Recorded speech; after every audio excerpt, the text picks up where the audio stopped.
निवडणुकीबाबत घेतलेली आहे. ही काही सार्वत्रिक निवडणूक नाही. इथला आमदार निवडून येण्याने काय राज्य सरकारच्या याला कुठला काय फरक पडणार नाही. फक्त या निवडणुकीपुरती ही माझी भूमिका होती. स्थानिक प्रश्न विचारत घेता, स्थानिक सहानुभूती विचारत घेता ही घेतलेली भूमिका होती. मी काय पक्ष कुठला सोडलेला नाहीये. माझ्या पक्षांतराच्या बाबतीत काय चर्चा तर्कवितर्क असेल मी कधीही असं बोललेलं नाही की भाजपमध्ये प्रवेश केलाय किंवा करणार आहे.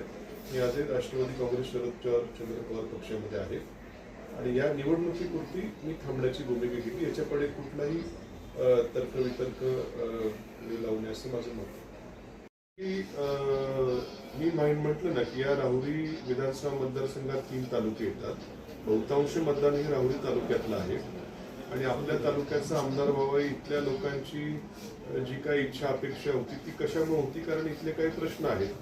हे प्रश्न इथला स्थानिक या तालुक्यातला माणूस सोडू शकेल अशी लोकांची भूमिका मला जन आशीर्वाद यात्रा मी काढली त्यावेळेस व्यक्त केली लोकांनी. पण मग तेच प्रश्न सोडवण्याची सरकारनं ज्यावेळेस सरकार पक्षाचे मंत्री इथं आले, प्रदेशाध्यक्ष आले, त्या सर्व प्रश्नावरती सांगोपांग चर्चा होऊन त्यांनी सकारात्मक भूमिका घेतली आणि म्हणून तो निर्णय झाला. उद्या मी कदाचित आमदार झालोही असतो तरी सरकार वेगळ्या विचाराचं होतं, मी वेगळ्या विचाराचा होतो.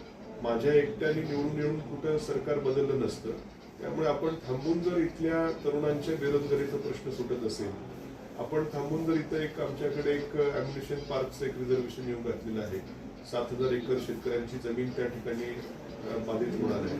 हे आपण थांबून जर हे प्रश्न सुटणार असतील आणि प्लस सहानुभूतीची केंद्र आहे म्हणून आपण थांबण्याचा निर्णय घेतला. याच्यामध्ये काय मी पक्ष सोडलेला नाही.